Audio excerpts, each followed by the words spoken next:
It took more than 1,000 years for Buddhism to spread from the plains of India to the Himalayan snow peaks and then on to the Tibetan plateau. But once it had taken root, Buddhist values of nonviolence, tolerance, and respect for the environment began to influence communities throughout Tibet.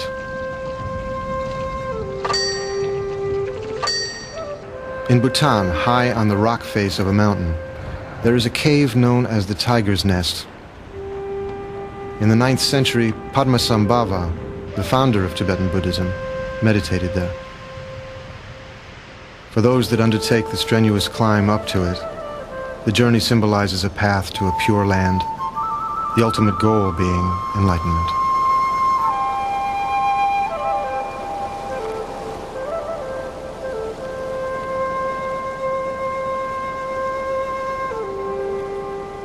Buddhist teachings are profound ways of inner transformation. They are available to anyone possessing the courage and diligence to practice them.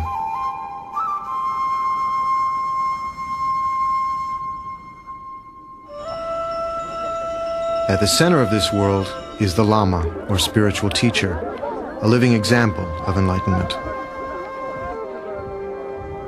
As a spiritual leader, he also participated in every aspect of Tibetan culture.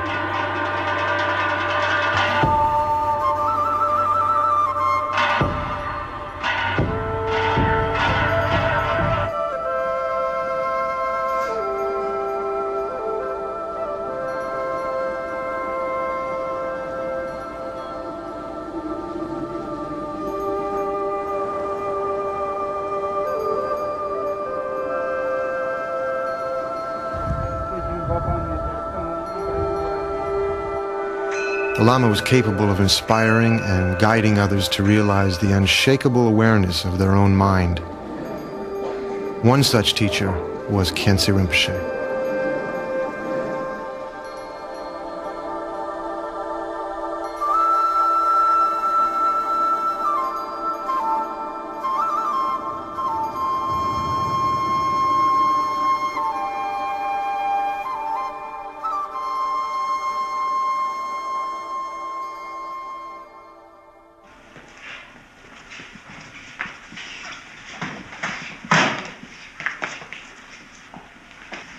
The Dalai Lama was one of the many teachers who was inspired and taught by Khyentse Rinpoche. He was one of my main gurus.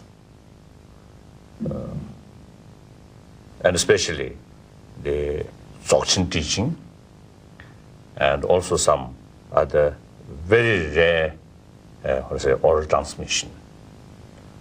Not only Nyingma tradition, but also Sajya tradition, Gelug tradition, and also Gagyu tradition, as I received from him. So I consider late Khyentse Rinpoche is very, very,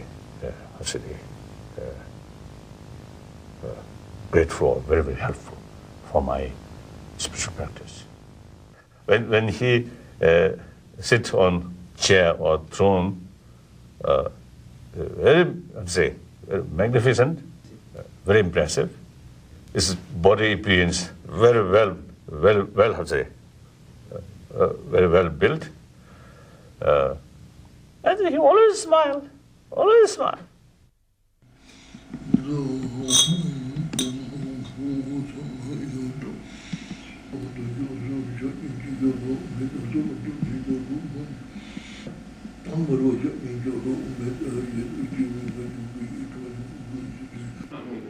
The Dalai Lama requests teachings from Khyentse Rinpoche, making a symbolic offering of precious stones as a symbol of the whole universe.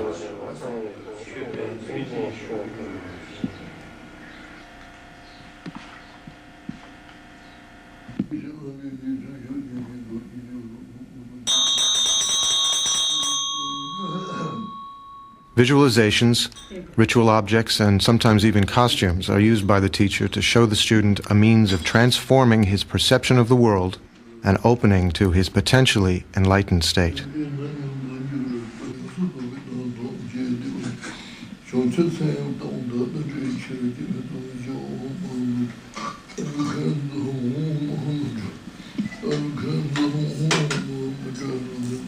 At the end of this 3-day empowerment, the roles are reversed, and as a sign of humility, Khyentse Rinpoche requests the Dalai Lama to bless him.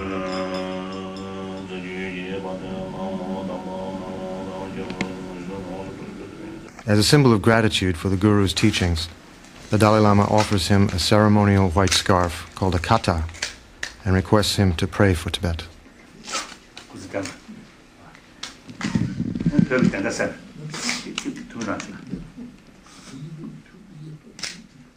And you say, according to my own experience, of course, you say, as a result of meeting these great masters, you say, my spiritual development, for my spiritual development, a great benefit.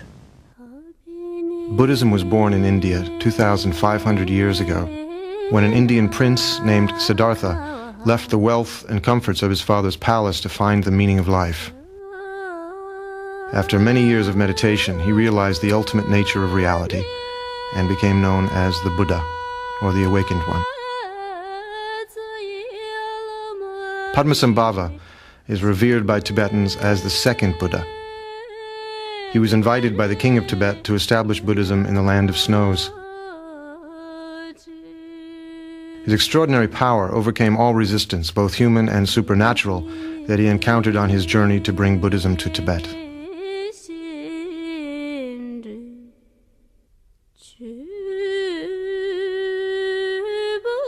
Through the power of his realization, Tibet became a unique spiritual society whose traditions have remained unbroken until the recent occupation by the Communist Chinese.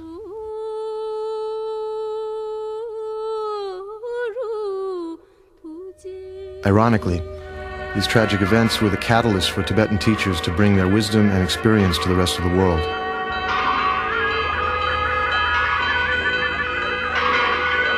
Many people who met these great masters were struck by their kindness, sense of humor, and extraordinary presence, and began to learn that Buddhism was not based on withdrawing from the world, but on embracing it with love and compassion. That lasting happiness can only come from inner peace.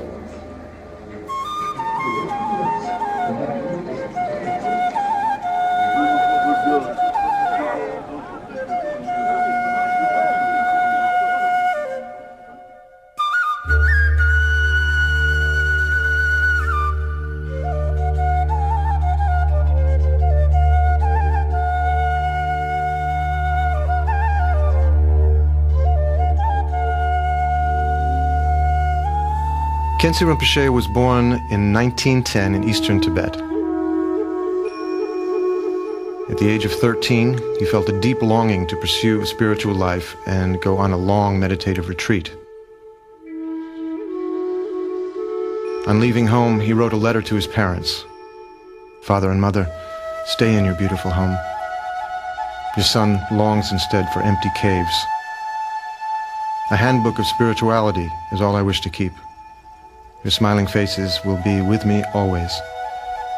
And if one day I might reach spiritual realization, I shall repay your great kindness to me." For the next 15 years, Khyentse Rinpoche meditated in many caves, often remaining snowbound for the entire winter.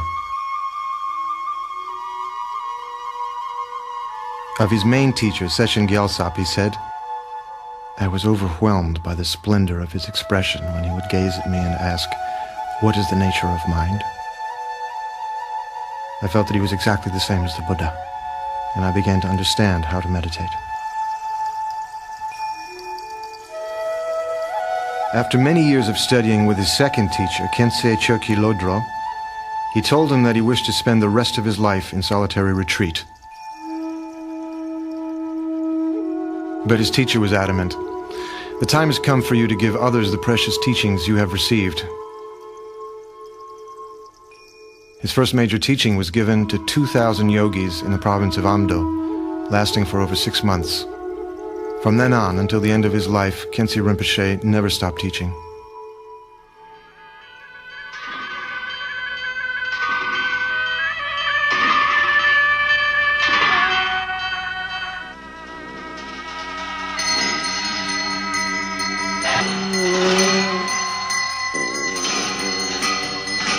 In 1949, China invaded Tibet. By the end of the 50s, the occupation was solidified. Sorrow and devastation tore through 1,000 years of peace. A human and cultural genocide soon followed.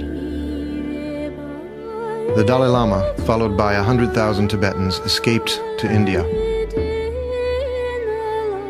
6,000 monasteries were destroyed. 1 million Tibetans died. Khyentse Rinpoche wrote, "A beautiful country is a dreamlike illusion. It's senseless to cling to it. Unless the inner forces of negative emotions are conquered, strife with outer enemies will never end."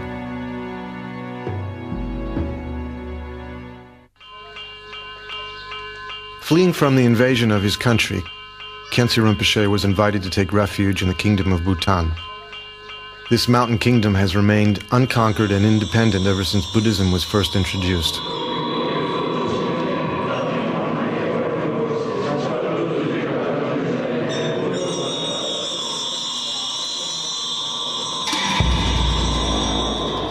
Soon the power of his realization drew many students to him. As the years passed, he became the foremost teacher in Bhutan, revered by all, from the king and queen mother to the humblest farmer.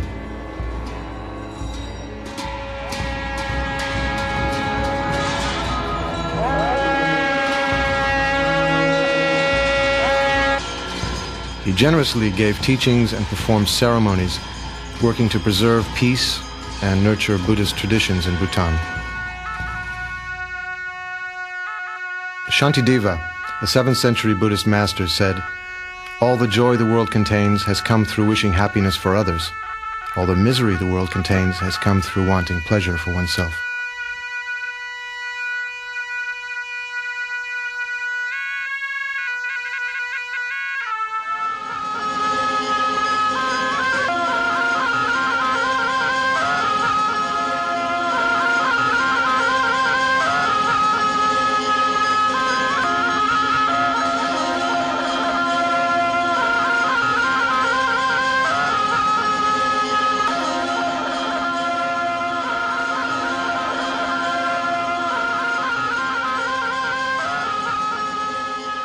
Khyentse Rinpoche's compassionate activities embraced not only the kingdom of Bhutan, but also Nepal, Sikkim, and India, and later extended to Europe and North America.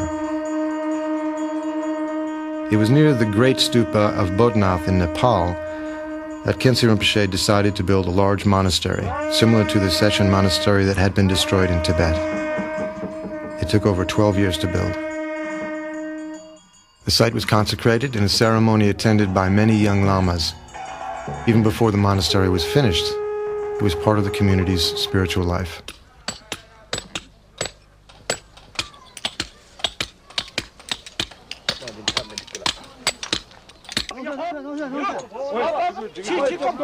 For several years, many artists and their families lived inside the half-built monastery, creating the thousands of traditional paintings, gold-covered sculptures, ceremonial masks, and costumes that are used in the daily life of a Tibetan monastery. Today, Sechen Monastery offers one of the most authentic examples of these sacred arts outside of Tibet.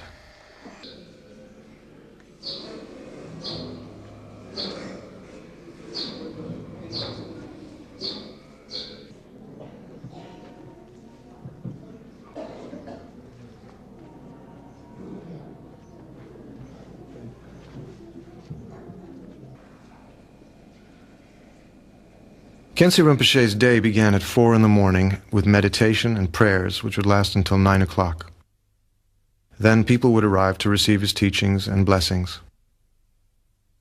It seemed that he was living many lives at the same time, whether writing one of his 25 volumes of commentaries, being in retreat, teaching scriptures, building monasteries, or providing for the spiritual needs of whoever appeared before him. His life was an endless offering to others.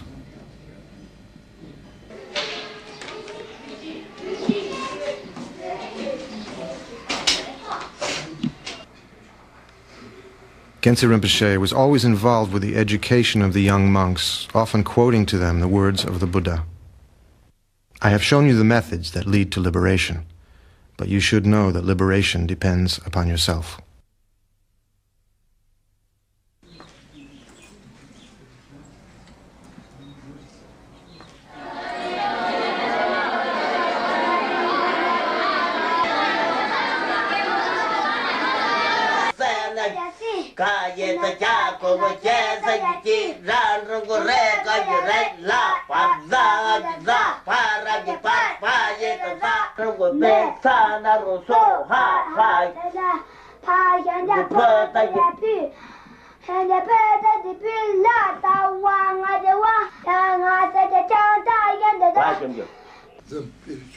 As if reading from an unseen book, Khyentse Rinpoche would teach effortlessly without pause or hesitation.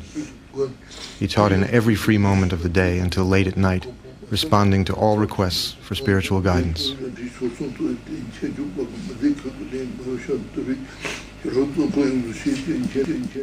Their final enlightenment, from the Buddhist viewpoint, of course, the Buddhahood is the final enlightenment. There,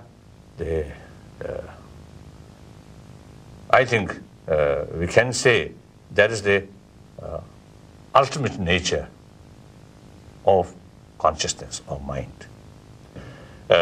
Till you reach Buddhahood, the study or practice, no end. When Buddha enlightenment, enlightenment of Buddhahood comes, then you can get complete rest. There's no need effort.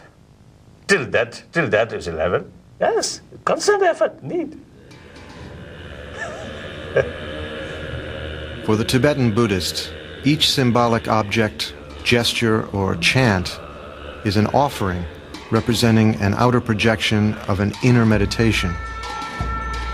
The ultimate goal is to realize the true nature of mind.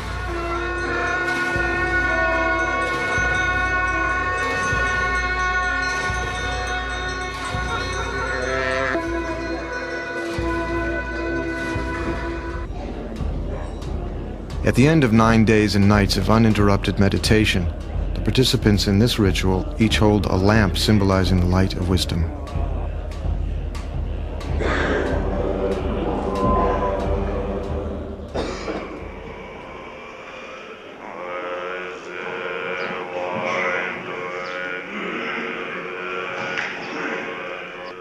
Khyentse Rinpoche's grandson and spiritual heir, Rabjam Rinpoche, leads the chant. They pray to relieve the sufferings of all beings and vow to be reborn and practice together in future lives.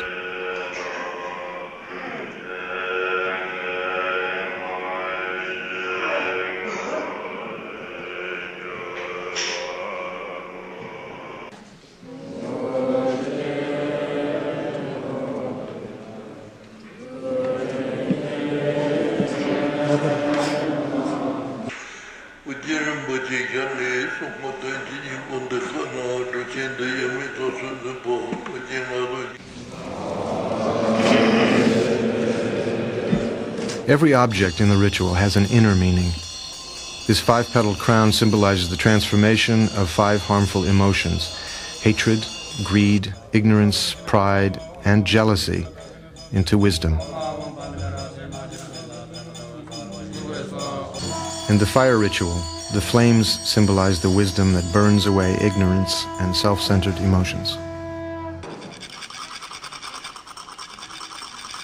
At the end of a large ceremony, the intricately created sand mandala is swept up and scattered into a river, a reminder of the impermanent nature of everything.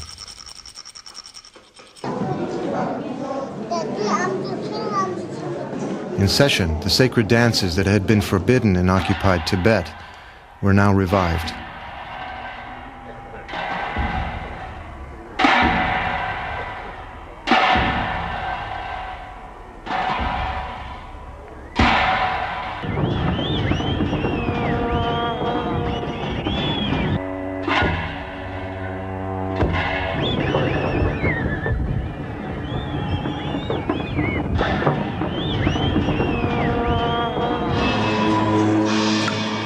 During a 2-day annual festival, the monks share with the entire lay community their inner spiritual experiences through these sacred dances.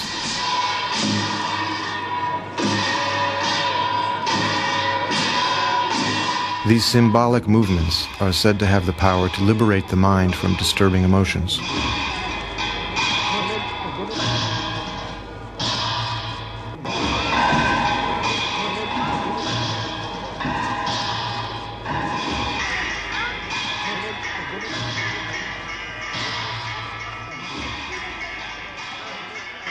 Every year, Khyentse Rinpoche, Rabjam Rinpoche, and his disciples would gather in India under the tree where the Buddha received enlightenment and offer prayers for world peace. Those with compassion are kind even when angry. Those without compassion kill even as they smile.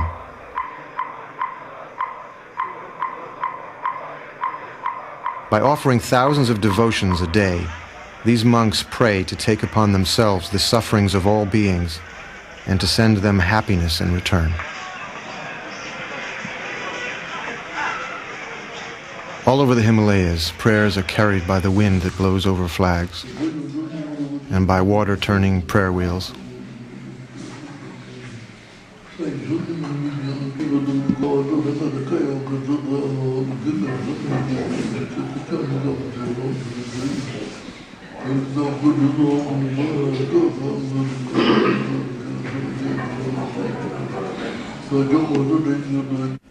Prayers are also carved in rock. As long as space endures, and as long as beings exist, may I too remain to dispel the misery of the world.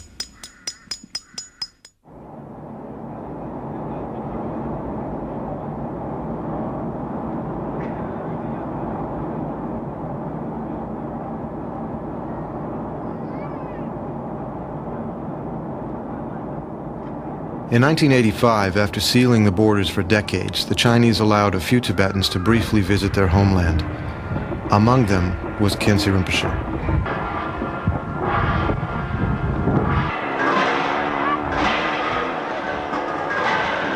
For Tibet, the return of this great master after 30 years of exile was like a bright sunrise after a long night of darkness. The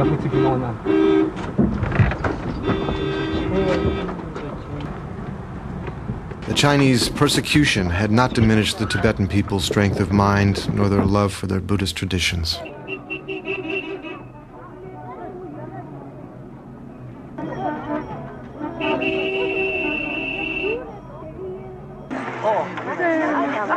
The news of his arrival spread like wildfire. Crowds gathered to see his face and request his blessings. Despite his old age, Khyentse Rinpoche visited every monastery that invited him.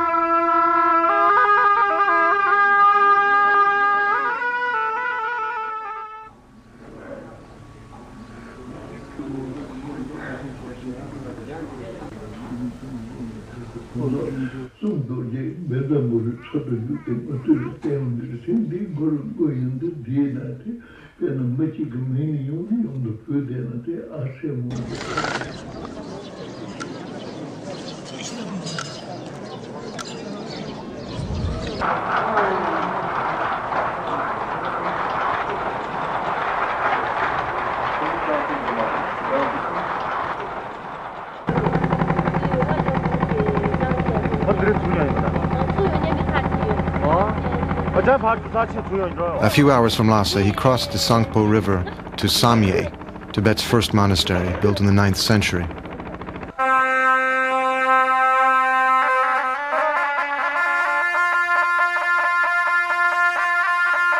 Beholding the Chinese destruction of the beloved monastery, he vowed to restore it to its former splendor.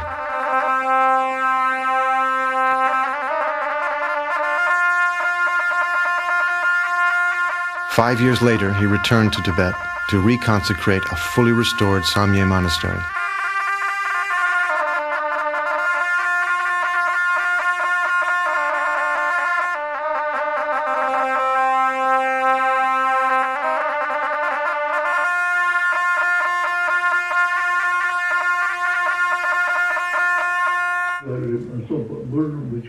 Wherever Khyentse Rinpoche went, the entire village would be waiting to see him and listen to his advice.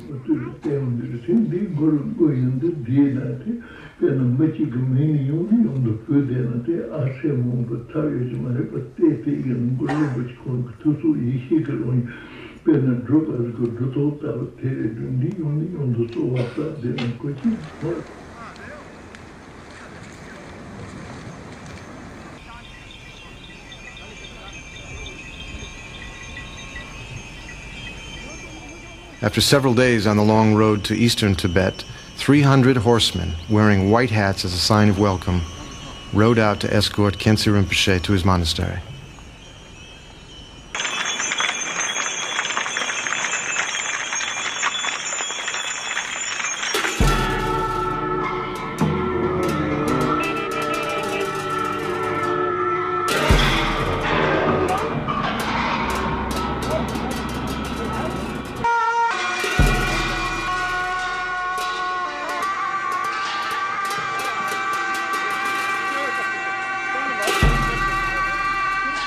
A traditional procession had formed to greet him at Derge and show him the only printing press in Tibet that was not destroyed during the Chinese Cultural Revolution.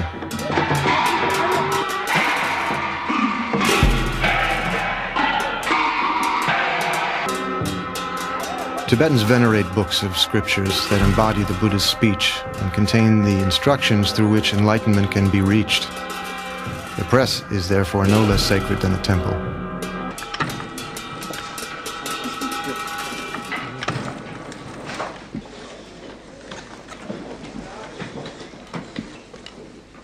The 200,000 hand-carved wood blocks of scriptures stored at the press are once again being used to print copies of the texts.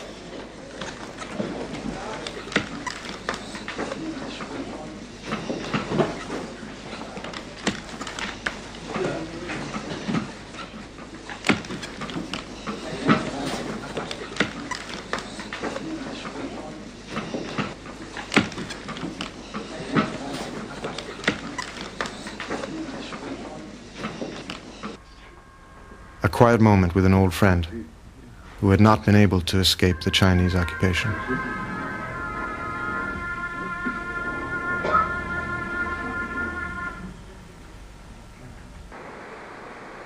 Special celebrations welcome the great master. It is here at Session that Khyentse Rinpoche met his own teacher and received his first essential instructions.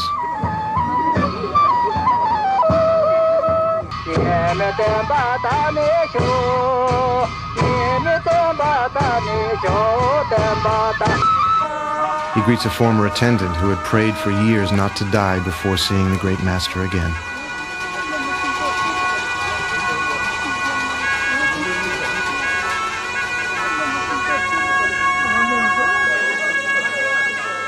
The years of horrendous suffering have not diminished the Tibetan people's capacity for joy.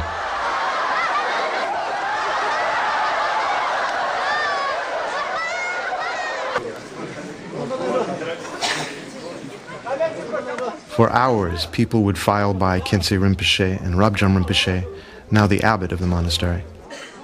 Many had walked for days through the mountains to receive their blessings.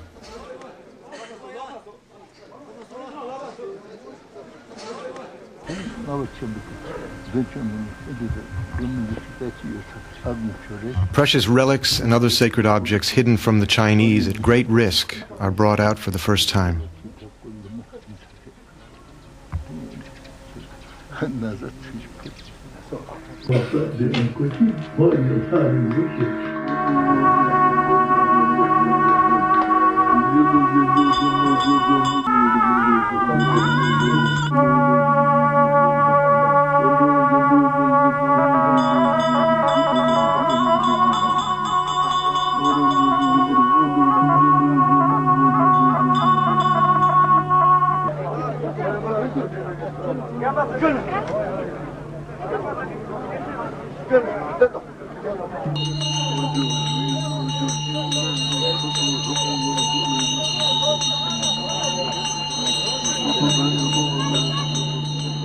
Apart from the joy of seeing his homeland and lost friends again, Khyentse Rinpoche had another mission to accomplish. It was to give teachings and initiations to other lamas and students, all of whom had been denied their spiritual heritage for so many years.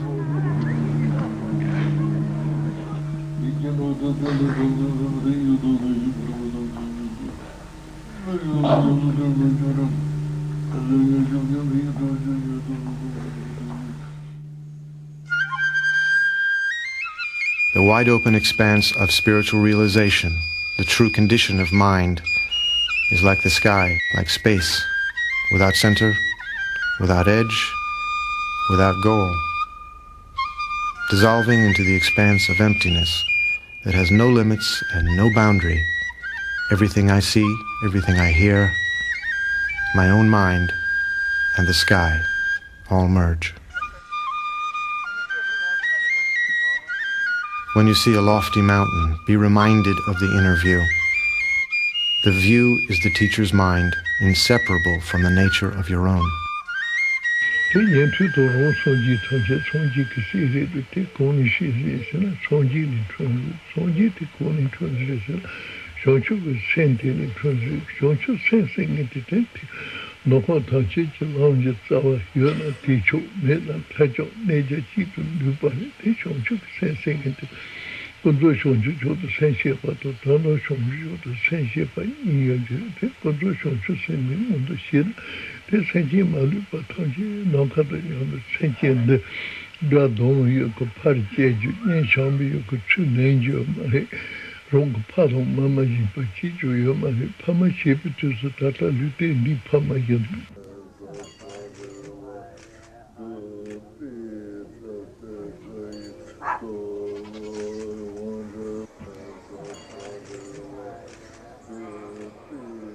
Khyentse Rinpoche had numerous visions of spiritual treasures. In one of these discoveries, he saw the mandala of the Buddha of eternal life appearing on the surface of a lake. Following this vision, he wrote a whole volume of teachings and spiritual practices.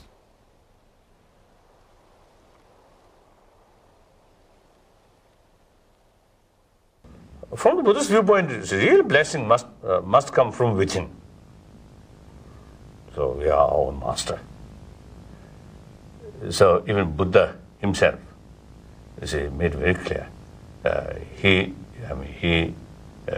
He should consider as a teacher, not a real protector. The real protector is Dharma. It's like medicine. Only medicine can cure your illness, not by doctor.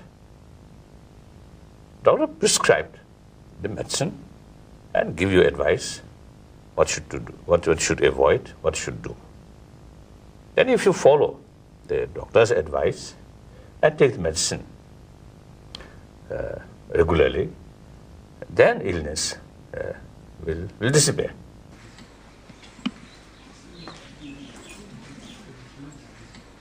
At the heart of Tibetan Buddhism is the openness and confidence between student and teacher. Through this relationship, the student begins to recognize and develop trust in his or her own innate wisdom. Even a few words or a gesture from Khyentse Rinpoche could open the door to a whole succession of spiritual insights.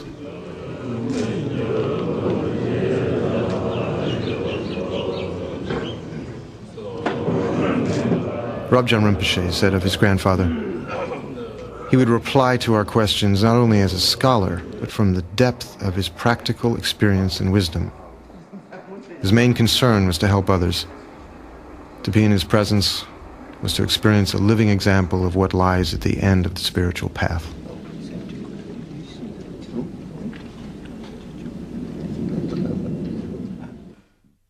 Although the teacher appears to us in ordinary human form, in reality, his mind is no different from the Buddha's. The only difference between the teacher and the Buddha lies in his kindness to you.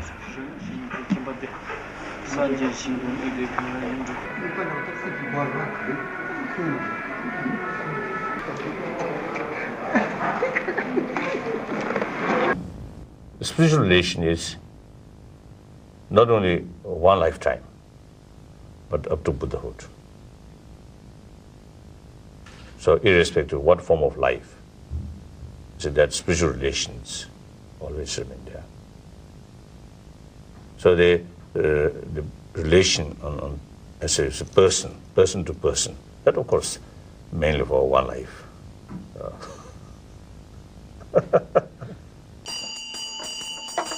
Rabjam Rinpoche is the incarnation of one of Khyentse Rinpoche's own teachers, so their spiritual relationship continues from life to life.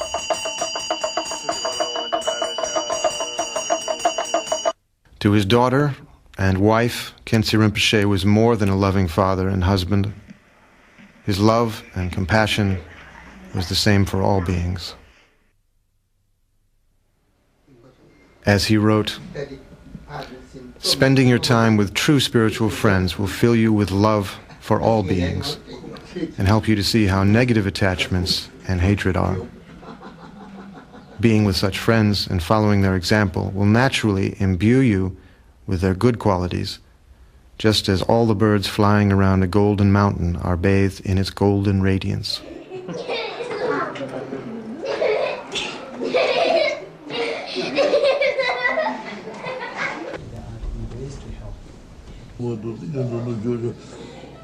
Nearing the end of his life, Khyentse Rinpoche was particularly attentive to those young lamas who had been recognized as incarnations of past teachers.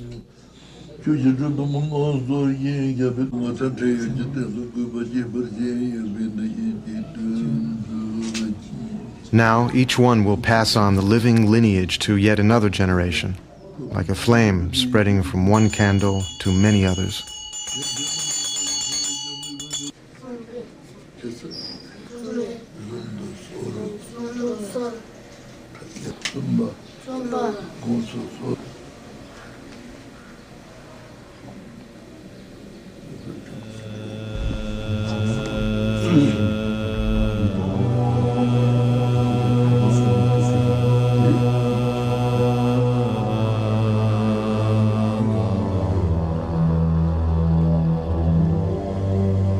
In the midst of clouds of impermanence and illusion dances the lightning of life.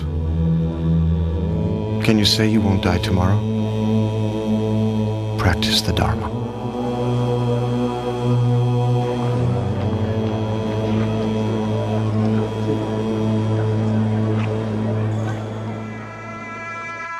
After a short illness, Khyentse Rinpoche died in Bhutan in 1991. 60,000 people, nearly 1/10 of the population of the whole country, gathered together for his cremation.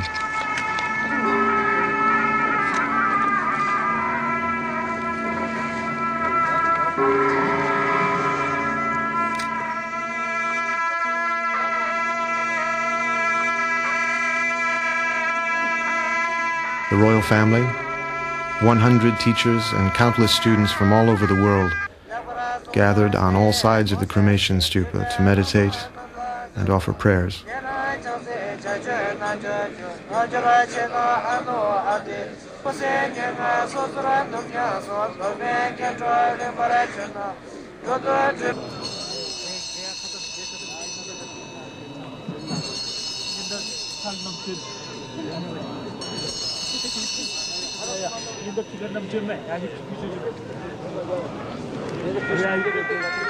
While his physical body dissolves into the flames, his wisdom, inspiration, and very presence lives on in the hearts of all who met him.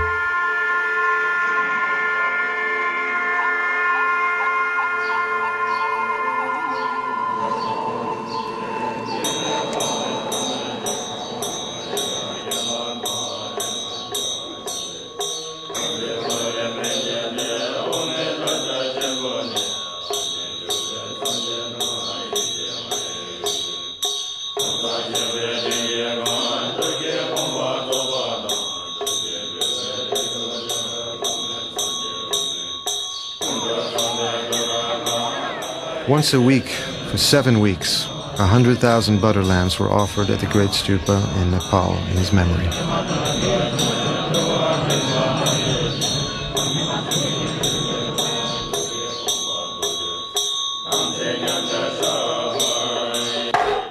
Khyentse Rinpoche and also my late other teachers, the physical as a human form no longer there, We may find there are reincarnations somewhere, but you see, to me, more important thing is their spiritual energy. So of course that reincarnation also is very important, but more important is the spiritual energy. They're always there.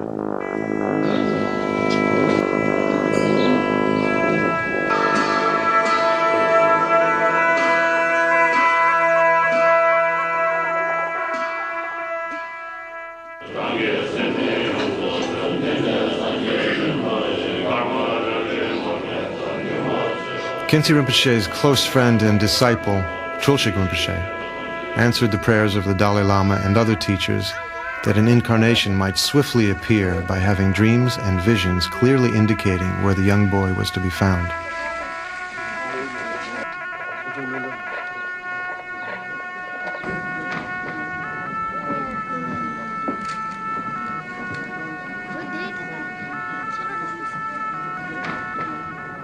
So yes, I have full conviction.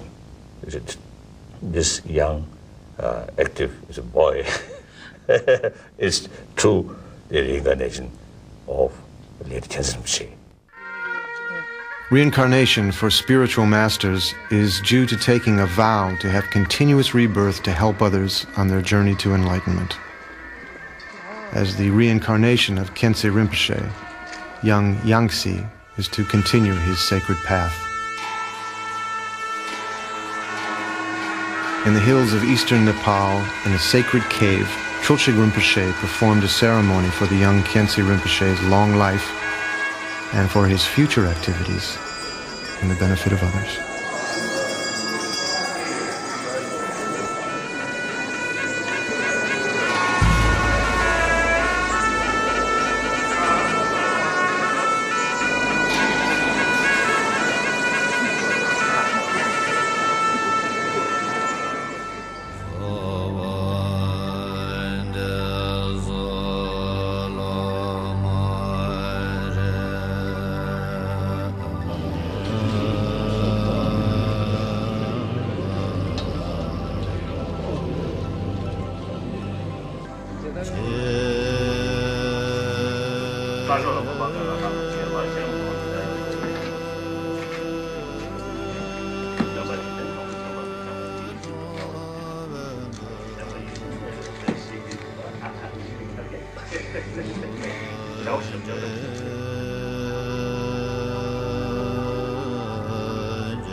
We must implement this teaching in daily life so that we will be a good disciple of good Lama.